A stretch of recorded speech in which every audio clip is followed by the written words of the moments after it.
Hi friends, তো আমি চলে আসলাম দুপুরের মেনু শেয়ার করার জন্য। কি কি করেছি দুপুরের মেনুতে একটু দেখবে, ঠিক আছে?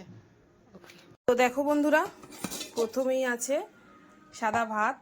সবার বাড়িতেই হয়, আমিও করে নিয়েছি সাদা ভাত। তারপরে দেখো লাউ ঘন্ট।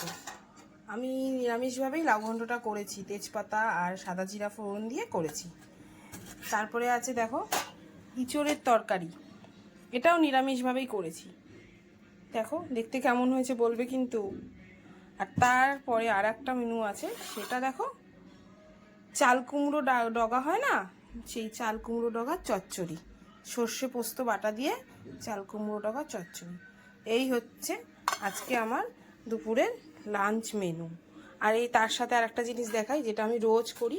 এটা আমি আমার হাজবেন্ডের জন্য বাতাসার জল ভিজিয়ে রাখি। এত গরম পড়ে না, ও রোজ এসে এক গ্লাস জল খেয়ে তারপরে স্নান করে। ঠিক আছে, তো কেমন লাগলো ভিডিওটা দেখে অবশ্যই কমেন্ট করবে। ওকে, টাটা।